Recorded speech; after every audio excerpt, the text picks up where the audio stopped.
السلام علیکم ورحمۃ اللہ وبرکاتہ۔ 8ویں جماعت کا اردو کا تیسرا سبق دلی کا نہاری والا، اس کا دوسرا پارٹ اس ویڈیو میں ہم دیکھیں گے۔ ہم 5-4 دوست پیٹ بھر کر نہاری کے شوقین تھے۔ جاڑا آیا اور نہاری کا پروگرام بنا۔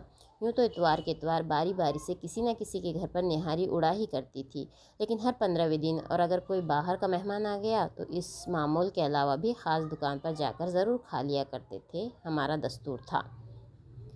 مصنف اور مصنف کے دوست احباب نہاری کے بڑے شوقین تھے۔ ہر سرما کے موسم میں وہ نہاری کا پروگرام بناتے تھے اور اتوار کے اتوار ہر ایک کے گھر پر دعوت ہوا کرتی تھی نہاری کی، اور اگر کوئی باہر کا مہمان آ جائیں تو پھر اس کے ساتھ دکان پر یہ سب حاضر ہو جاتے تھے۔ یہ ان کا طریقہ تھا۔ ہم پر کیا منحصر ہے، نہاری بازوں کے یہ بندے ہوئے قاعدے تھے کہ صبح کے لیے رات سے تیاری ہوتی تھی۔ تازہ خالص گھی 2 چھٹاک فی کس کے حساب سے مہیا کیا جاتا تھا۔ گاجر کا حلوہ حبش خاں کے پھاٹک یا جمال الدین عطار سے لیتے تھے، اور تو کیا کہوں، اب ویسا حلوہ بھی کھانے میں نہیں آتا۔ مصنف کہہ رہے ہیں کہ نہاری بنانے والے جو لوگ ہیں وہ خالص گھی ایک شخص کے لیے 2 چھٹاک کے حساب سے مہیا کرتے تھے، اور رات ہی سے تیاری کرتے تھے سالن بنانے کی۔ مزید قریب ہی حبش خاں کے پھاٹک اور جمال الدین عطار سے حلوہ لے کر بھی کھایا کرتے تھے، تاکہ سالن کی گرمی کو مارا جائے، مسالوں کی گرمی کو ختم کیا جائے۔ اور اب تو لوگ اس طرح کا حلوہ نہ تو بناتے ہیں نہ تو اس سے واقف ہیں۔ آج کل کے جو حلوے ہیں اس کی تعریف تنزیہ اس طرح سے کہہ رہا ہے مصنف کہ جیسے گندے نالے کی پھکسی ہوئی نیلی سفید پھیکی سیٹھی کچی یا اتری ہوئی گاجروں کی گلتی ہوتی ہے، اور یہ تنزیہ تعریف ہے۔ خیر، صبح ہوئی، مؤذن نے اذان دی اور نہاری نے پیٹ میں گدگدیاں کی۔ ہمارے دوستوں میں خدا بخشے ایک سید صاحب تھے، بڑے زندہ دل، یاروں کے یار، نہایت خدمتی۔ یہ ان کی ڈیوٹی ہوتی تھی کہ اندھیرے سے اٹھ کر ایک ایک دوست کے دروازے کی کنڈی پیٹیں اور ایک جگہ سب کو جمع کر دیں۔ سامان اسی غریب پر لادا جاتا۔ مصنف اور مصنف کے دوست احباب یہ سب نہاری کھانے کے لیے صبح دکان پر پہنچ جاتے۔ مؤذن اذان دیتا اور یہ لوگ نہاری کی دکان پر پہنچنے کی کوشش کرتے۔ ان کے دوستوں میں ایک سید صاحب نامی دوست تھے، جو کہ دوستوں کی خدمت کرنا اپنا شیوا بنا رکھا تھا انہوں نے۔ بڑے زندہ دل تھے، اور ان کا کام یہ تھا، ان کی یہ ڈیوٹی یعنی ذمہ داری تھی کہ وہ صبح ہی اندھیرے میں ایک ایک دوست کے گھر جاتے، دروازہ بجاتے اور دوستوں کو سب کو اکٹھا کرتے۔ جب تک ہماری یہ ٹولی زندہ سلامت رہی اور میاں دلی والے نیچی باڑ کی مسلی مسلائی لیس دار ٹوپی سے اپنا گنج ڈھکے، چھینٹ کی روئی دار کمری کی آستینوں کے چاک الٹے، آلتی پالتی مارے، چمچہ لیے دیگ کے سامنے گدی پر دکھائی دیتے رہے، نہ ہمارا یہ معمول ٹوٹا اور نہ نہاری کی چاٹ چھوٹی۔ مصنف اور مصنف کے دوست احباب جب تک یہ دلی والے زندہ رہے، نہاری والے جو ہے اپنی دکان سنبھالے رہے، اس وقت تک وہ اس دکان پر برابر جا کر نہاری کھاتے رہے۔ یہاں پر دلی کا نہاری والا جو ہے، ان کا حلیہ بیان کیا گیا ہے۔ میاں دلی والے جو ہے تو مسلی مسلائی میلی مطلب لیس لگی ہوئی ٹوپی سے اپنا سر ڈھانکے ہوئے رہتے، اور پھولدار جس پر پھول ہوتے ہیں اسے چھیٹ کا کپڑا کہتے ہیں، تو اس کی کوٹ جو ہے ایک قسم کا جیکٹ پہنے ہوتے تھے، اور آستین پلٹا لیتے اور آلتی پالتی مار کر یعنی مانڈی مار کر دیگ کے سامنے گدی پر دکھائی دیتے تھے۔ اس میں مصنف نے ان کا حلیہ بیان کیا ہے۔ نہ ہمارا یہ معمول ٹوٹا اور نہ نہاری کی چاٹ چھوٹی۔ جب تک میاں دلی والے اس طرح سے بیٹھے رہے دکان پر، اس وقت تک یعنی مسلسل جب تک وہ حیات رہے، اس وقت تک مصنف اور ان کے دوست احباب بھی اس دکان پر برابر نہاری کھانے کے لیے جاتے رہے۔